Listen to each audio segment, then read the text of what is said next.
Nghe nói chồng tôi là giám đốc cấp cao của một công ty lớn. Quân Như Yên đại đế nhất định đòi gả con gái cho con trai nhà tôi. Hai đứa trẻ bằng tuổi nhau. Hay là hai nhà chúng ta kết làm thông gia đi.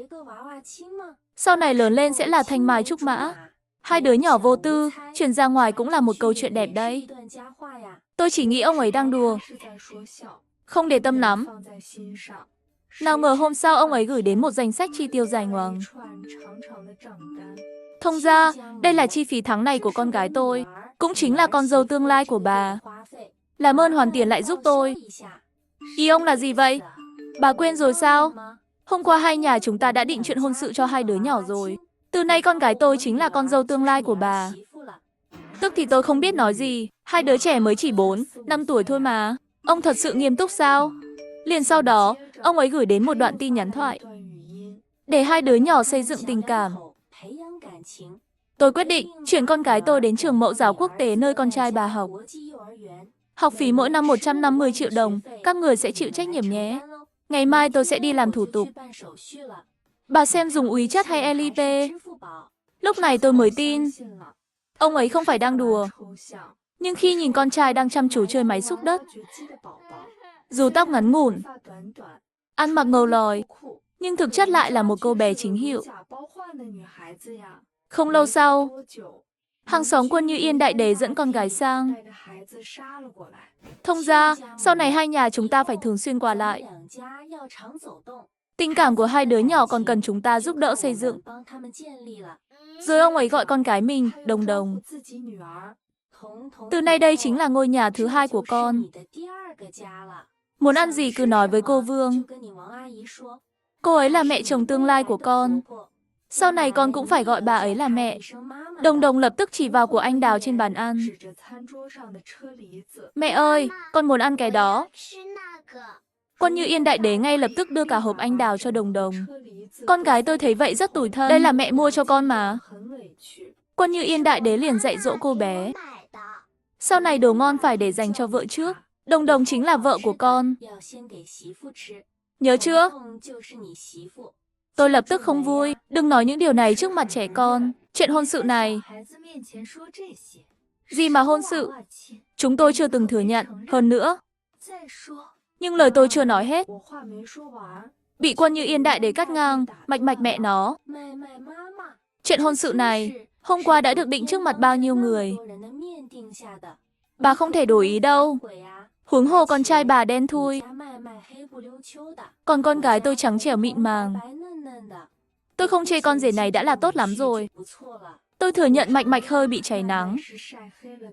Nhưng điều đó không có nghĩa người khác có thể lấy điểm này ra để chê bai cậu bé. Thế là tôi bắt đầu đứng dậy tiễn khách. Chúng tôi thích chơi với trẻ con da đen. Đồng Đồng quá trắng. Không hợp, mời về. Lời này khiến Quân Như Yên đại đế hoảng sợ. Ông ấy vội vàng xin lỗi. Là tôi lỡ lời. Con trai không cần phải quá trắng. Làn da của mạch như vậy là ổn rồi. Lúc này, ông ấy đột nhiên nhìn thấy chiếc vòng tay hình con giáp trên cổ tay mạch. Vòng vàng, ha ha, nhà các người ngay cả 3 món vàng cũng sẵn sàng rồi à?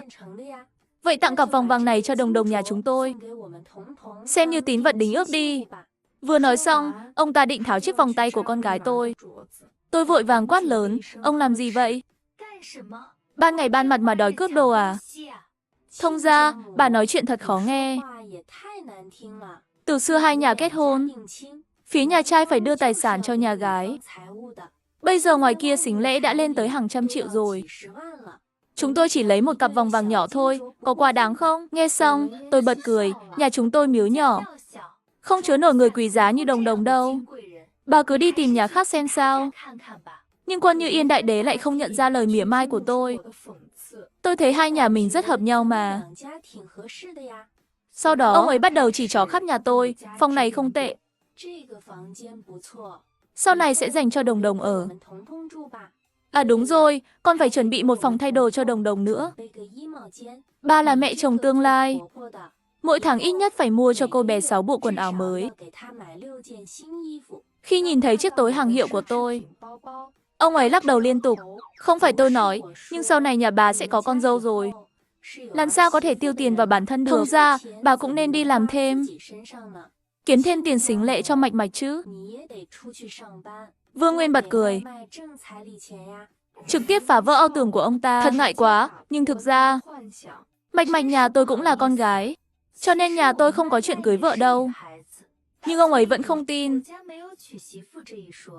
Thông ra, bà thật biết đùa. Bà nhìn Mạch Mạch xem, ai mà tin đây là con gái chứ? Lời này khiến tôi không biết trả lời thế nào. Vì hình tượng của Mạch Mạch của thật rất trung tính. Lời này khiến tôi không biết trả lời thế nào. Bởi vì Mạch Mạch từ nhỏ đã không thích mặc váy. Tính cách cũng giống con trai. Hơn nữa năm nay bé bị cháy nắng một chút, càng khiến mọi người không nghĩ rằng bé là con gái. Nhưng tôi cũng lời đôi co với Quân Như Yên đại đế. Thôi thì để tôi lấy giấy khai sinh ra cho ông xem. Bây giờ ông tin chưa? Nhưng ông ấy lắc đầu. Không cần xem mấy thứ đó, cứ như tra hộ khẩu vậy. Nói xong, ông ấy hỏi con gái tôi. Mạch Mạch, nói cho cô biết, con là con trai hay con gái? Mạch Mạch là con trai. Quân Như Yên đại đế lập tức đắc ý. Thông ra, bà nghe xem. Trẻ con thì không bao giờ nói dối đâu. Đây cũng là một vấn đề khác của Mạch Mạch. Trước đây, tôi và chồng nhờ bà nội đến chăm sóc bé, nhưng bà nội trọng nam khinh nữ. Thường xuyên trách móc Mạch Mạch sao không phải là con trai. Lâu dần, Mạch Mạch bắt đầu có sự nhầm lẫn về giới tính. Ai hỏi cũng đều nói mình là con trai. Tôi đang định giải thích, nhưng Quân Như Yên đại đế đã nổi giận. Chúng tôi chỉ muốn kết thông gia với nhà bà.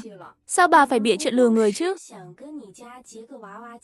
Trong khu phố có bao nhiêu cậu bé đều muốn chơi với đồng đồng nhà tôi đấy. Đợi sau này, những người theo đuổi cô bé sẽ không đếm xuể. Hơn nữa xã hội bây giờ nam nhiều hơn nữ. Những nhà có con trai như các người phải có cảm giác khủng hoảng chứ. Tôi thấy nói chuyện hợp với bà, nên mới định kết thông gia với nhà bà. Sau này cũng giảm áp lực chọn bạn đời cho Mạch Mạch mà. Nhưng rõ ràng nhà tôi vừa mới chuyển đến tuần trước. Hôm qua tôi thậm chí còn chưa quen ông ta. Dù sao, tôi cũng tò mò về suy nghĩ của ông ấy, nên hỏi thẳng. Hiện giờ đâu còn thịnh hôn nhân sắp đặt. Ông không sợ sau này bọn trẻ có suy nghĩ riêng, không theo kế hoạch của ông sao? Không làm theo quy tắc ông đặt ra. Nhưng Quân Như Yên đại đế lại nhân cơ hội chỉ trỏ tôi. Cho nên, nhà bà sau này nhất định phải ưu tiên con gái tôi, để Mạch Mạch lúc nào cũng chiều chuộng nó. Như vậy sau này nó mới không bỏ rơi Mạch Mạch. Thấy ông ta cứng đầu không chịu nghe, tôi đành giả vờ khó xử. Bà cũng biết, tôi chỉ là một người nội trợ. Chuyện trong nhà tôi không thể quyết định được. Phải đợi chồng tôi về mới có thể quyết định. Vậy thì để chồng cô nhanh chóng về đi. Đồng đồng nhà chúng tôi rất được săn đòn đấy. Nói xong, ông ấy miễn cưỡng kéo con gái rời đi. Trước khi đi còn tiện tay mang theo vài túi đồ ăn vặt. Sau khi Quân Như Yên đại đế đi rồi, tôi vội vàng tìm những người hàng xóm khác, hỏi thăm tình hình của ông ta. Hả? Chồng ông ấy không kiếm ra tiền. Trong nhà lại có 2 đứa trẻ. Có lẽ áp lực kinh tế quá lớn. Đi khắp nơi tìm người kết thông gia. Ông ta thực sự là một kẻ điên. Bà đừng để ý đến ông ta. Thấy vẻ mặt tôi như muốn khóc. Hàng xóm vội hỏi, bà không bị ông ta nhắm đến chứ?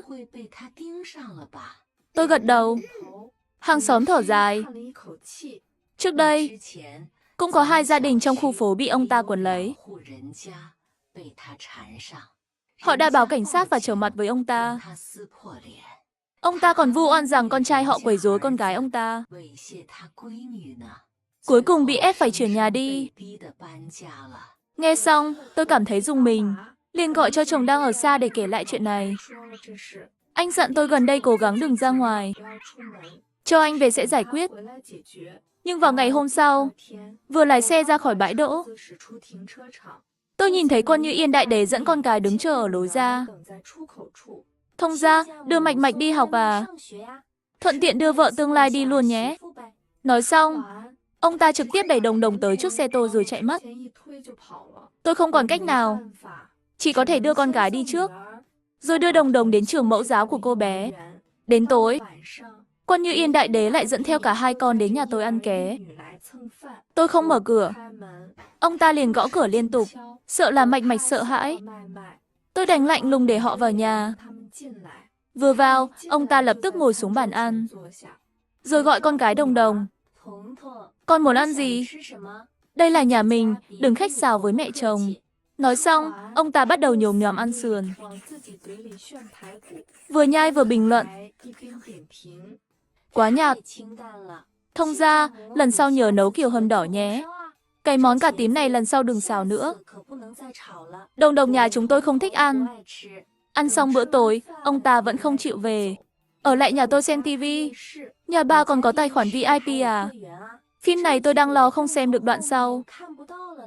Từ mai mỗi ngày tôi đều đến nhà bà xem tiếp. Ông ta vừa xem phim vừa sai bảo tôi. Thông ra, đi rửa ít trái cây lên đây.